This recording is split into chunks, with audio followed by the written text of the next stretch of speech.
Olá a todos, sou o Cauê, sejam todos muito bem-vindos a mais um Revisando com Questões das Provas de Revalidação Médica aqui da JJ Mentoria.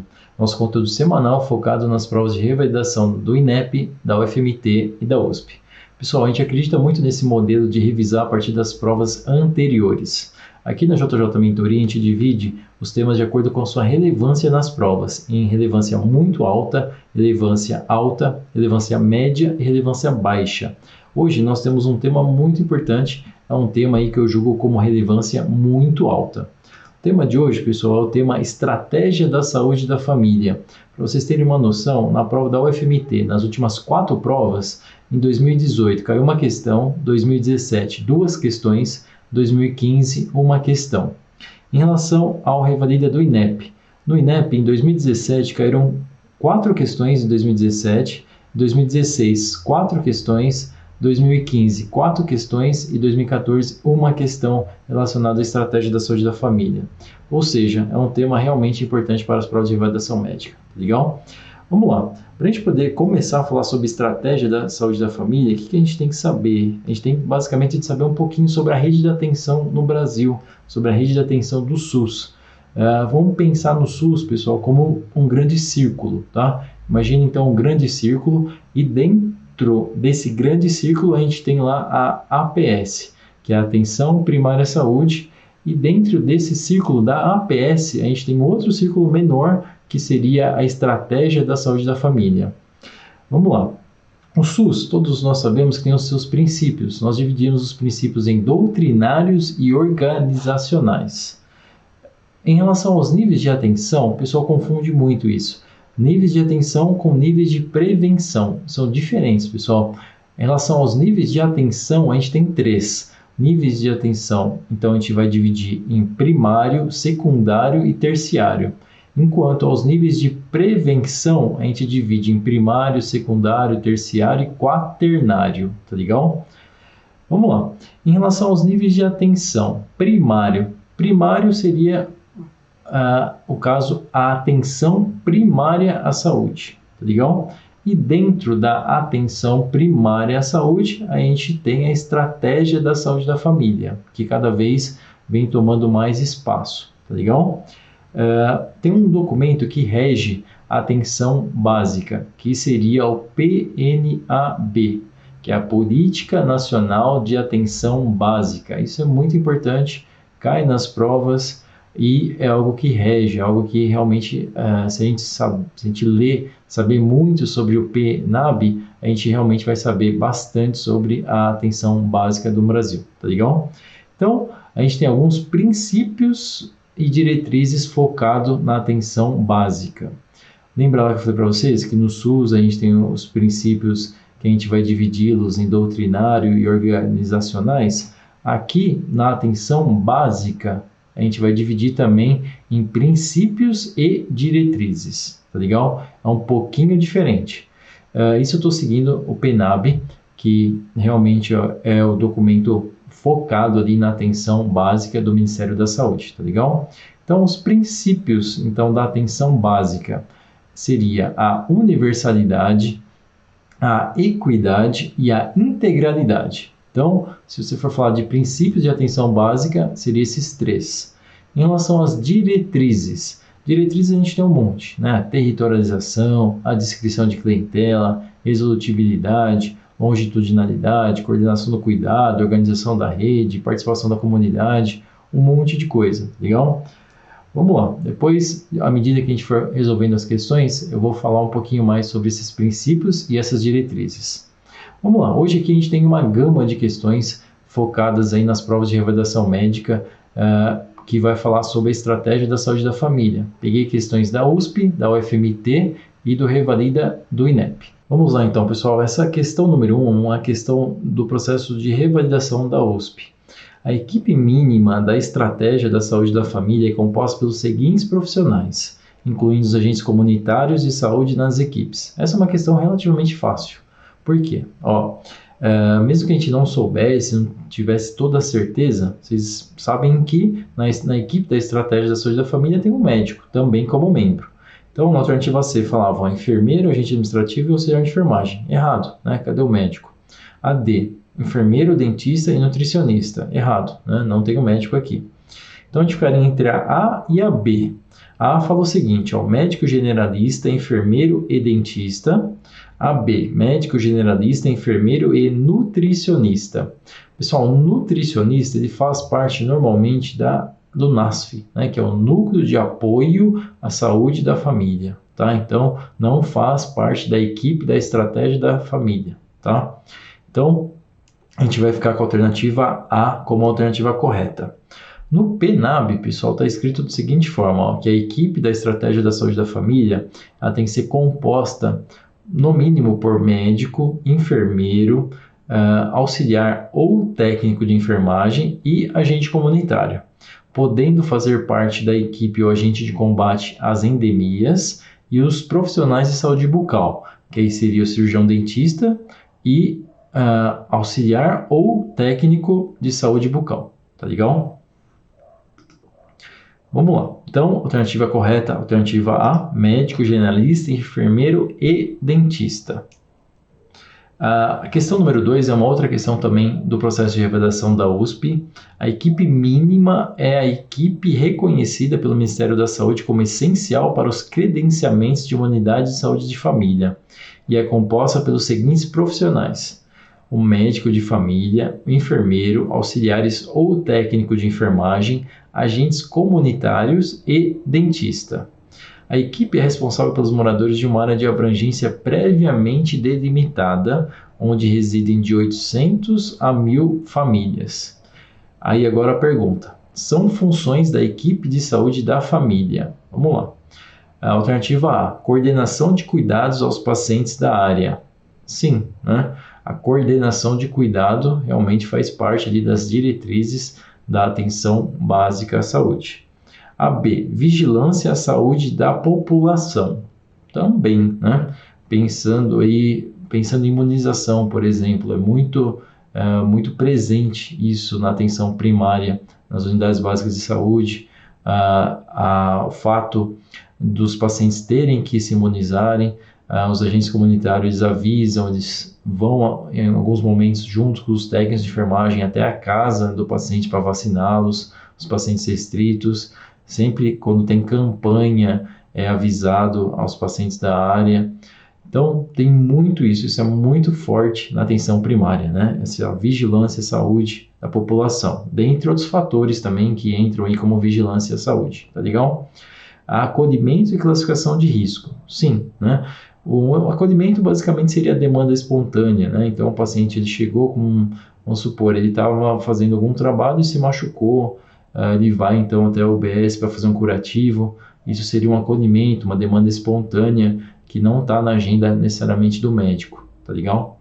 Em relação à classificação de risco, a gente tem como grande exemplo aí a classificação dos pacientes hipertensos, né? Onde a gente classifica ali o risco, se ele tem um risco de ter alguma doença, ou um agravo, ou complicações da hipertensão. A gente faz a classificação de risco também dos pacientes diabéticos, tá? Então, também é algo que é feito na atenção básica de saúde. Então, aqui todas as alternativas estão corretas, a alternativa D seria a alternativa correta. Coloquei essa questão mais como forma de complementar a questão número 1, tá legal? Quando fala da equipe mínima da saúde da família. Vamos lá. Questão número 3, pessoal, é uma questão também do processo de revalidação da USP. Então, a gente tem um paciente que procura uma unidade de saúde da família por uma situação de rotina e diz ter convênio privado de saúde. Então, imaginemos que é um paciente que tem convênio e ele vai, então, até a unidade de saúde da família para ser atendido. Aí, qual a conduta da equipe da unidade? Alternativa A, deve atender o paciente e encaminhar para o convênio. A B, deve se recusar a atender ao paciente, pois ele tem convênio. A C, deve ser atendido igual aos demais pacientes. E a D, deve ser atendido após os demais pacientes do sistema público de saúde. Essa é uma questão até fácil, né? Realmente a gente sabe que o SUS ele tem aquele princípio da universalidade, da integralidade. Então, todas as pessoas que moram no Brasil, inclusive os não brasileiros, os estrangeiros também, eles têm o direito de usufruir, de utilizar das ferramentas do Sistema Único de Saúde, tá legal? Então aqui, deve atender o paciente caminhar para o convênio? Não, né? A gente sabe que não. A B, deve se recusar a atender? Totalmente errado, né? Deve ser atendido igual aos demais pacientes? É isso, perfeito, sem dúvida nenhuma, tá? Então a alternativa C é a alternativa correta. Dentro do PNAB, lá tem uma série de informações. Uma das informações, no artigo número 2, fala o seguinte, ó, a atenção básica será ofertada integralmente e gratuitamente a todas as pessoas de acordo com suas necessidades e demandas do território, considerando os determinantes e condicionantes de saúde, tá legal? Então, isso é só realmente para reforçar para vocês que isso está escrito lá no PNAB, né? Na Política Nacional da Atenção Básica. Vamos lá. Questão número 4 é uma outra questão da USP. Vocês podem ver que a USP também cobra bastante aí o tema Estratégia da Saúde da Família. Ó, o NASF, que é o Núcleo de Apoio à Saúde da Família, que eu falei para vocês, que tem uma série de profissionais, dentre eles o nutricionista, que eu coloquei como exemplo lá naquela primeira questão. O NASF, pessoal, esse núcleo de apoio, basicamente ele é composto por profissionais da saúde, profissionais de diferentes áreas da saúde, tais como o nutricionista, a gente pode ter fisioterapeuta, a gente pode ter o assistente social, a gente pode ter o terapeuta ocupacional, o psicólogo, né, dentre outras áreas, por exemplo, educador físico, tá legal? É composto por profissionais de diversas especialidades. Entre suas atribuições, destaca-se. Vamos lá. Então, a alternativa A falava o seguinte, ó, o atendimento dos pacientes referenciados pela equipe de saúde da família. A B, assessoria e supervisão da equipe de saúde da família com apoio matricial. Não, tá? O NASF, ele pode ter o apoio matricial? Sim, mas ele não vai funcionar como uma supervisão da equipe de saúde da família, tá legal? Os dois, se a gente for ver, eles têm uma hierarquia bastante parecidas, né? Nem a estratégia, no caso, nem a equipe da saúde da família, entre aspas, manda no NASF, e nem o NASF manda na equipe da saúde da família, tá legal? Cada um ali, os dois são basicamente apoio, né?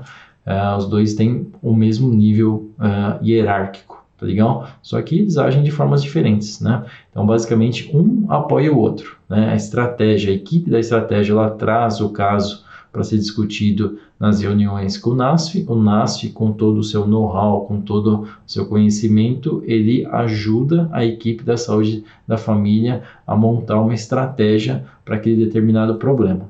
E também os profissionais podem atender os pacientes, sem dúvida nenhuma, tá legal? Então, a C, constituição de um ambulatório especializado nessas especialidades? Não, né? É diferente de um AME, por exemplo, que seria um centro médico ambulatorial para as especialidades. Aí a gente vai encaminhar, vamos referenciar, por exemplo, um paciente que tem uma diabetes descompensada de difícil controle. Aí você encaminha para um centro ambulatorial de especialidades, que aí poderia encaminhá-lo, por exemplo, o endocrinologista, mas não é o caso, né? O NASF, então, ele não vai funcionar como um ambulatório, né? O NASF, ele pode estar fixo, entre aspas, naquela determinada OBS, ou os profissionais do NASF, eles podem ir em diferentes OBSs para atender aquela demanda da estratégia em diferentes dias, de acordo com a agenda, tá legal? A D, assessoria gerencial de nível secundário hospitalar? Não, né? Se a gente for pensar em nível, seria nível primário também, tá legal? Ele está junto ali com a estratégia da saúde da família, o NASF. Então, espero que tenha ficado claro para vocês. Então, a alternativa correta é atendimento dos pacientes referenciados pela equipe de saúde da família.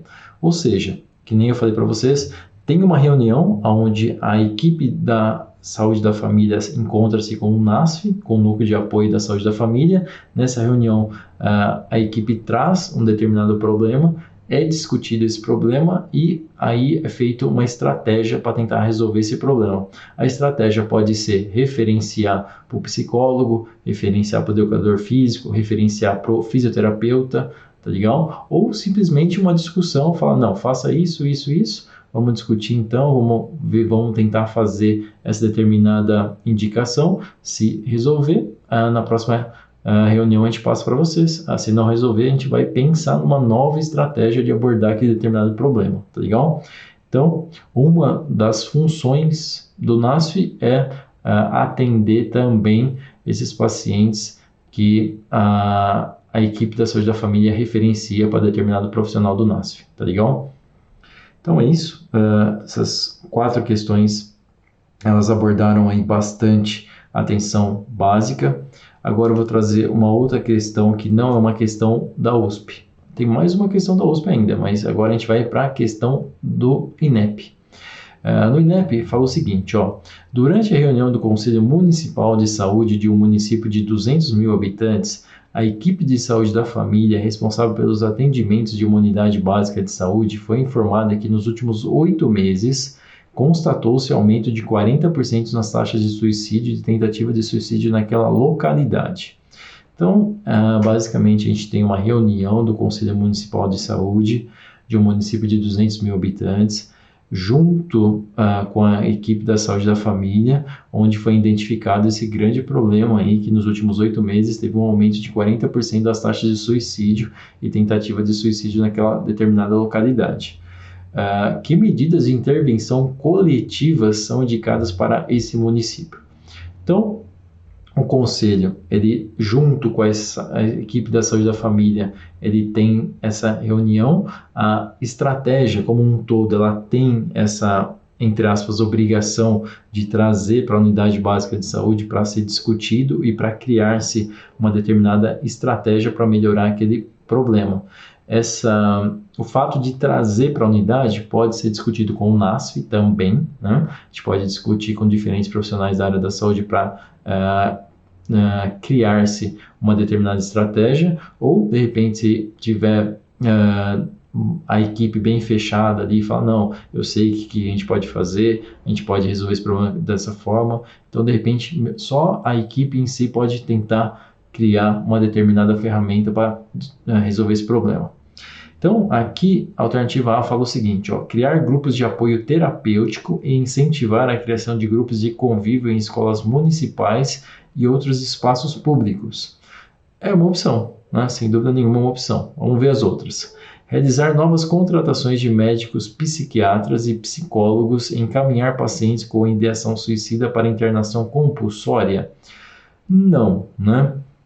A gente sabe que na unidade básica de saúde a gente não tem médicos psiquiatras, né? Normalmente os médicos psiquiatras ou eles ficam no ambulatório ou eles ficam no CAPS, que aí seria um serviço específico para poder atender esses pacientes com problemas psiquiátricos. Em relação aos psicólogos, eles estão dentro do NASF normalmente, né? Então o NASF, aquele núcleo de apoio da saúde da família, ele tem o profissional psicólogo. E aqui ele fala, encaminhar pacientes com ideação suicida para internação compulsória, né? O caso da internação compulsória é algo bem restrito, a gente vai fazer isso apenas para alguns casos específicos de pacientes. AC. Estimular a divulgação detalhada dos eventos de suicídio e tentativas de suicídio que ocorrem na cidade através dos meios de comunicações disponíveis. Isso não iria mudar muita coisa, né? Isso não necessariamente o conselho precisa da equipe da saúde da família para ser feito. Se ele sair divulgando as informações, e isso não necessariamente vai melhorar, né? O fato das pessoas saberem que está ocorrendo aquele determinado problema não vai necessariamente ajudar a diminuir as taxas, né, os índices aí de suicídio e tentativas de suicídio. AD. Realizar campanhas entre os profissionais de atenção básica para que evitem perguntar aos pacientes sobre suicídio. Essa realmente é um absurdo, né? Se a gente quer melhorar aquele determinado problema, se as taxas estão altas, a gente precisa identificar se realmente as pessoas estão tendo aquele problema, se realmente esse é um problema extremamente prevalente ou não. A gente tem que perguntar, a gente tem que saber, né? Não necessariamente perguntar de forma grosseira, sair perguntando com uma única pergunta. Não, né? A gente tem que fazer uma abordagem e realmente se o paciente ele tiver ideação suicida ou tiver um histórico de tentativa de suicídio, a gente pode tratar esse paciente de uma forma diferente, tá?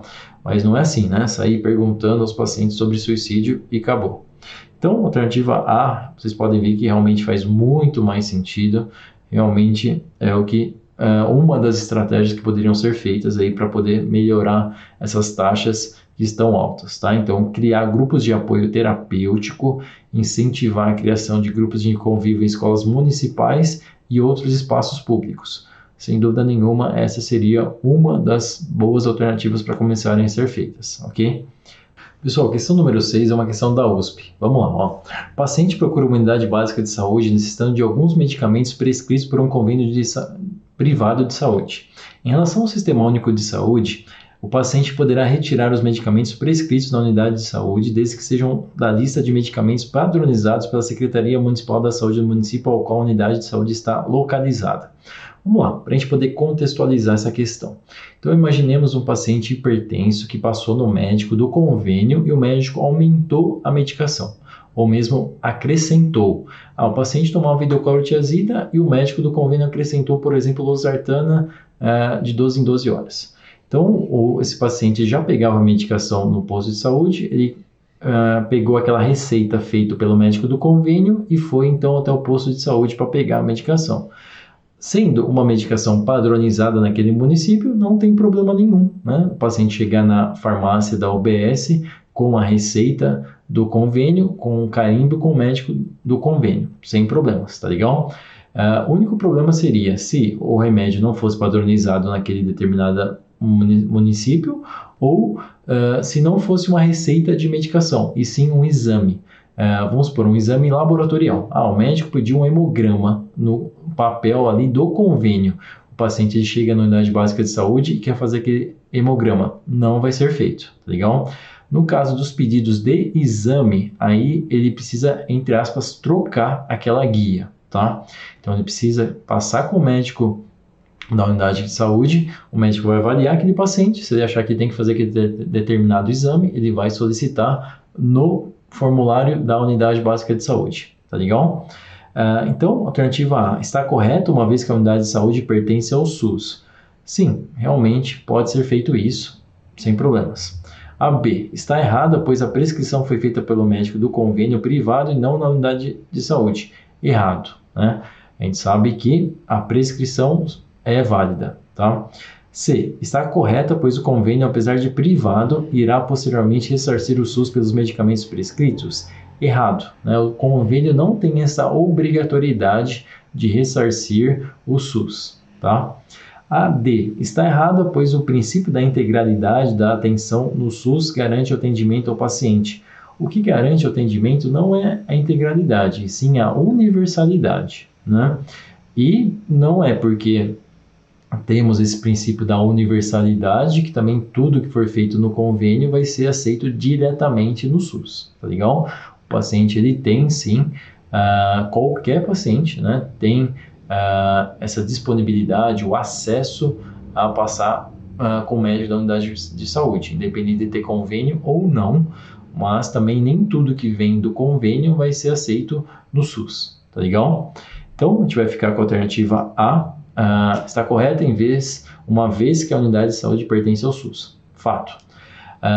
Vamos lá. Questão número 7 é uma questão da UFMT. A estratégia de saúde da família do Sistema Único de Saúde tem seu foco de atuação na atenção primária à saúde.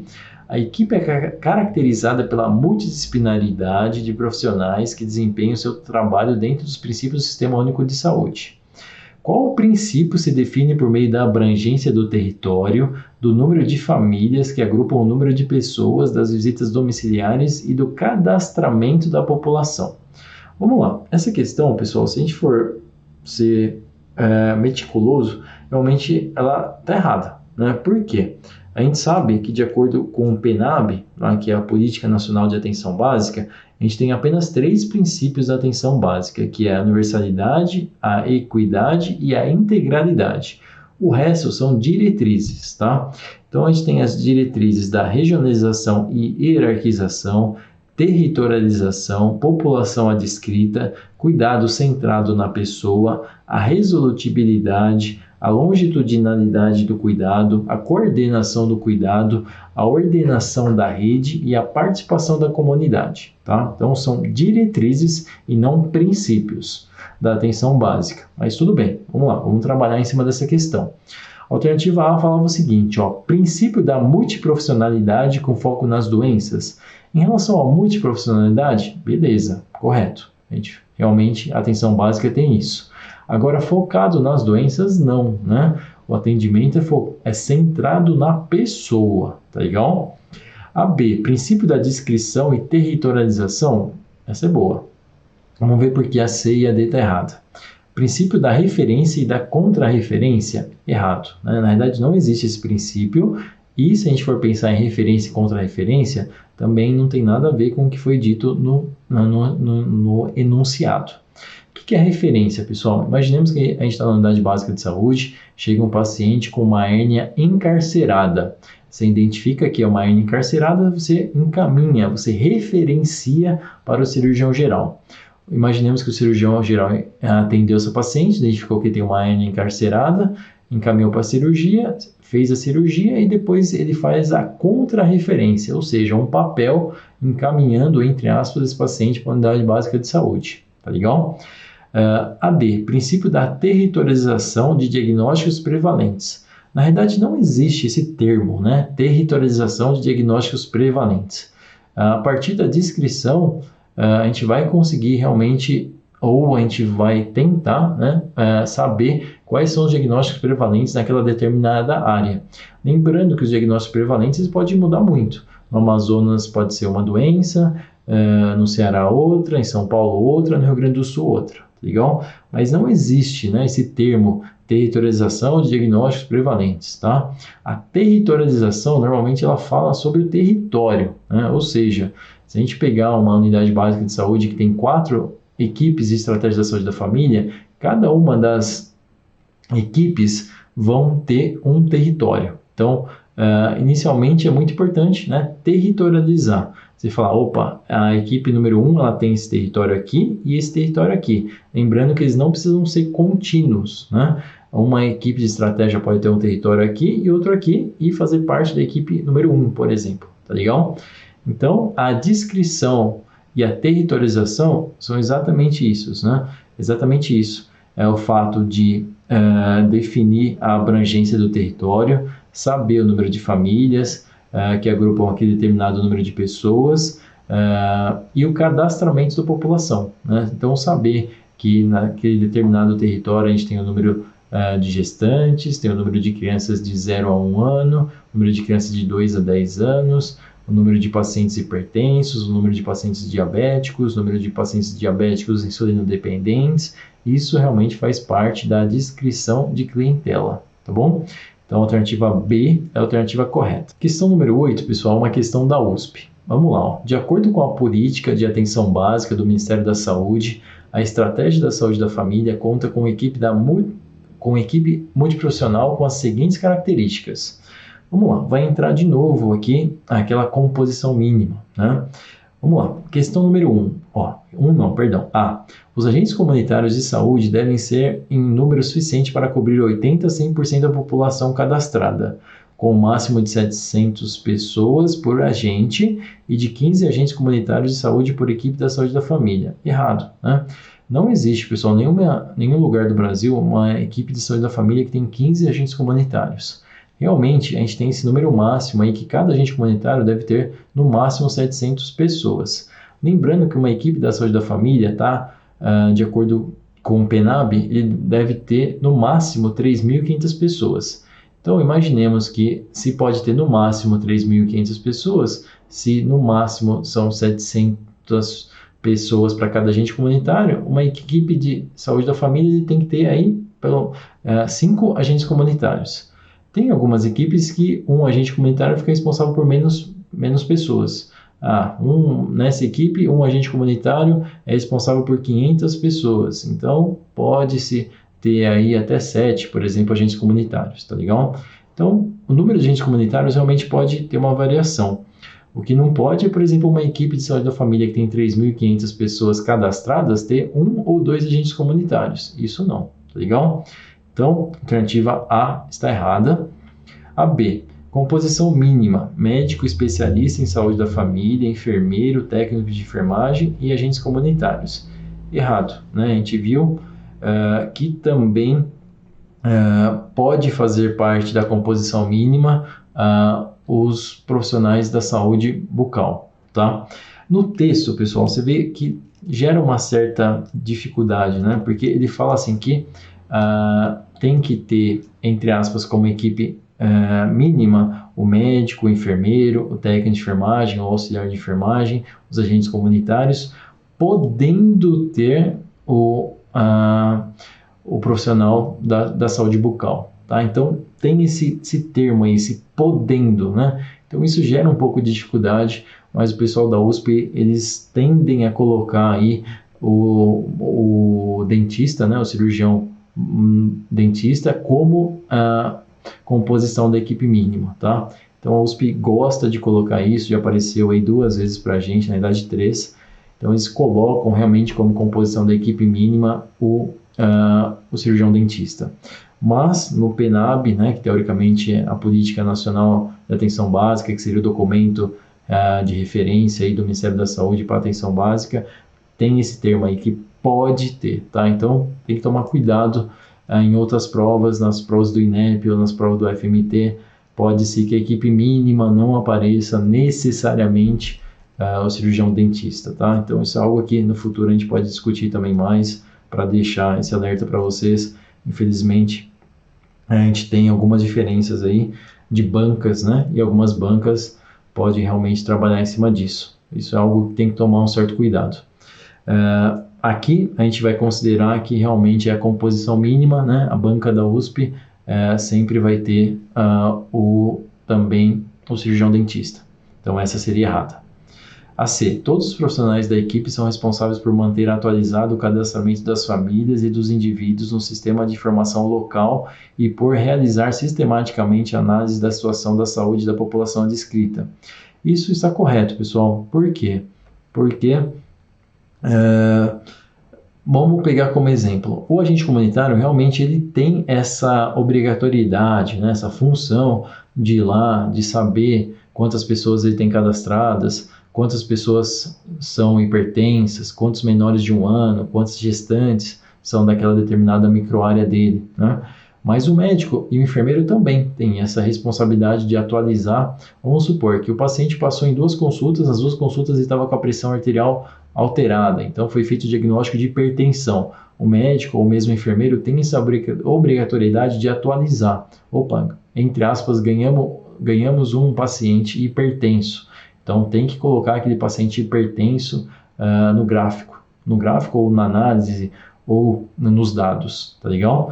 Então, todo mundo, realmente, todos os profissionais da equipe são responsáveis aí por manter atualizado o cadastramento das famílias, dos indivíduos e a informação quanto a esses pacientes, tá legal? Então, realmente está certo essa alternativa C. A D, incorporação opcional à equipe do cirurgião dentista especializado em atenção básica e auxiliar técnico de saúde bucal visando a oferta de assistência odontológica. Essa é realmente o que gera um pouco de dúvidas, né? Se a gente for, depende da forma que a gente interpreta o que está no PNAB, tá? Então, realmente tem esse problema, né, de interpretação aí que, teoricamente, a gente poderia colocar que seria opcional na equipe da saúde da família o cirurgião dentista, tá? Mas a banca da USP em si sempre coloca que faz parte da equipe mínima o cirurgião dentista, tá legal? Então a gente vai seguir aí o que a banca está falando. Então, pensando em USP, a gente nunca vai deixar o cirurgião dentista nunca vai deixar fora da equipe mínima o cirurgião dentista, tá legal? Então, a alternativa C é a correta. Vamos lá. Questão número 9 é uma questão do INEP, pessoal. Uma questão que também não é uma questão fácil. A prefeitura de um pequeno município do interior contratou profissionais de saúde para implantar 3 equipes da estratégia da saúde da família que atuarão junto à unidade básica de saúde. Então, imaginemos que a gente tem uma unidade básica de saúde e vai ser implantado a estratégia de saúde da família naquela determinada unidade, com 3 equipes de estratégia. Para iniciar suas atividades, as equipes precisam definir os territórios de abrangência e da população de cada uma delas, conforme preconiza a Política Nacional de Atenção Básica, ou seja, o PNAB. Que estratégias devem orientar a definição do território? Então, assim, imaginemos que a gente vai começar que vamos começar 3 equipes de estratégia na determinada unidade básica de saúde. Então, realmente, a primeira coisa é fazer a territorialização. Opa, quem que vai ficar com essa área, quem vai ficar com essa, quem vai ficar com essa e com essa. Então, se fez a territorialização. A equipe número 1 está com essa área e está com essa. Lembrando que elas não precisam ser contínuas. Legal? No segundo momento, fazer a descrição, né? Quantos pacientes tem nessa área? Quantos pacientes hipertensos, quantos pacientes diabéticos, quantos insulina independentes, quantos menores de ano, quantos gestantes. Então, isso é extremamente importante também. Vamos lá, ó. Alternativa A fala o seguinte: as equipes terão um número variável de famílias em territórios estabelecidos pela prefeitura e sem definição de números mínimos e máximos por equipe. Se a gente for fazer o que preconiza o PNAB, não, né? A gente sabe que os números mínimos, eles têm uma variação entre 2.000 e o máximo de 5.000. Opa, 5.000 não, perdão. O mínimo de 2.000 e o máximo de 3.500 pessoas cadastradas por equipe. Tá legal? B. O número de famílias de cada equipe dependerá do grau de vulnerabilidade em cada área, em territórios definidos pelos agentes comunitários de saúde. Na realidade, não são os agentes comunitários de saúde que vão definir o território. Tá? Isso que está errado nessa alternativa. C. Todas as equipes terão sua responsabilidade de 3.500 pessoas, definidas em territórios contínuos dentro da área de abrangência da UBS? Errado. Lembrando que não necessariamente tem que ser 3.500 pessoas. A gente fala que o máximo, o ideal que seja 3.500 pessoas, tá legal? E lembrando que os territórios não precisam ser contínuos, pessoal. Eles podem ser realmente fragmentados, tá legal? Dentro de uma equipe. D. Os territórios das equipes serão definidos pelas equipes e o número de pessoas adscritas a cada equipe vai depender da análise de vulnerabilidade das famílias de cada microárea? Sim, isso realmente é verdade. Para vocês entenderem esse termo que entrou, microárea, imaginemos o seguinte, que numa equipe a gente tem 5 agentes comunitários. Então, a gente fala que cada área de cada um desses agentes comunitários, desses 5 agentes comunitários, possuem uma microárea. Então, o agente comunitário 1 possui uma microárea. O outro agente comunitário possui uma outra microárea, tá legal? Então, microáreas, elas são divididas entre os agentes comunitários, tá bom? Vamos supor, temos 5 microáreas, a gente junta as 5 microáreas, forma a área total daquela determinada equipe, tá?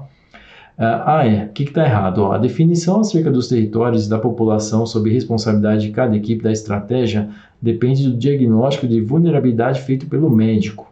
Na realidade, não é o médico que faz esse diagnóstico, tá legal? Então, está errado. Essa é uma questão, assim, meio difícil, né? Realmente não é uma questão tão fácil de você falar, tenho certeza absoluta que é a D. São detalhes, né, de cada uma das alternativas que a gente tem que trabalhar e realmente ver o que está errado. Então, a D fala que os territórios das equipes serão definidos pelas equipes, tá? E o número de pessoas adscritas a cada equipe vai depender da análise de vulnerabilidade das famílias de cada microárea. Isso é algo que também é um pouco discutível, né? Isso é algo que talvez esteja mudando, né?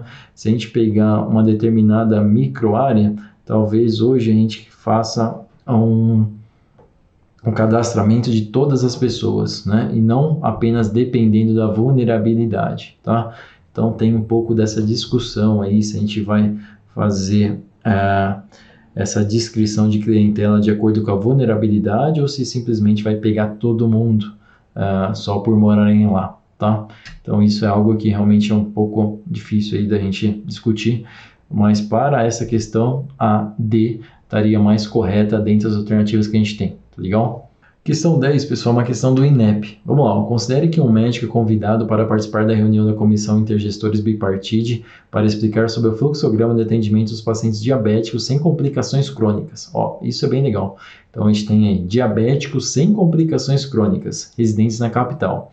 Segundo o decreto número 7.505 de 28 de 6 de 2011, que regulamentou a Lei Orgânica da Saúde, Lei 8.080 de 19 de 9 de 90.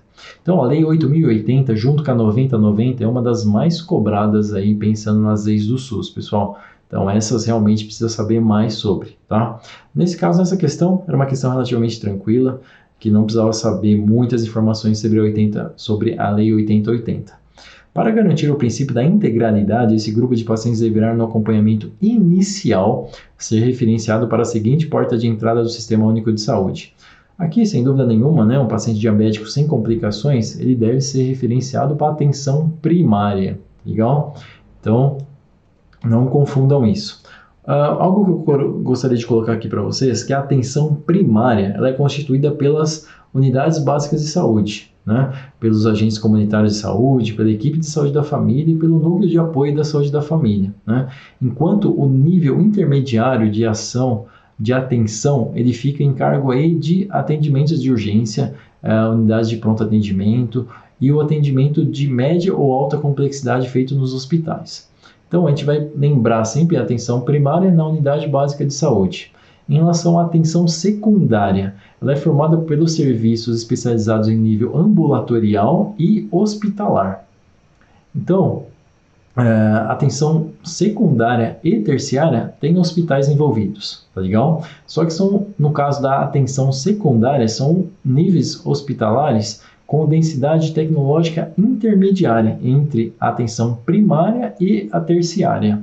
Se a gente pegar a atenção terciária, que também tem hospitais, serão hospitais com alta complexidade. Na verdade, são pacientes aí que precisam de um atendimento de alta complexidade, ou seja, pacientes que precisam de uma cirurgia cardíaca, pacientes que precisam de uma diálise, pacientes que precisam de um tratamento traumato-ortopédico mais complicado, mais complexo, neurocirurgia, um parto de alto risco, transplantes, tá? Então, seria aí na atenção terciária. Lembrando aí que os níveis de atenção é primário, secundário e terciário, que é diferente, que eu falei logo no início do vídeo para vocês, do nível de prevenção. Lembrando lá do Levin Clark, que tem o nível primário, secundário e terciário, e hoje a gente tem também o nível quaternário, pensando em níveis de atenção, que é outra coisa, tá legal? Então, aqui, sem dúvida nenhuma, a alternativa correta é a atenção primária. Pessoal, então é isso. Fiz aí uma série de questões para vocês relacionadas à estratégia da saúde da família. Ficou um pouco pesado, mas realmente é um tema muito importante, um tema de alta prevalência, de muito alta prevalência. Então, assim, estudem, tá legal? Vocês vão ver que não é tão difícil, Lembrem do SUS. Dentro do SUS, do círculo do SUS, a gente tem lá o círculo da atenção primária. Dentro do círculo da atenção primária, a gente tem o círculo menor, que está a estratégia da saúde da família, tá legal? Espero que tenha ficado claro para vocês. Um grande abraço, ótimos estudos e até a próxima semana, pessoal.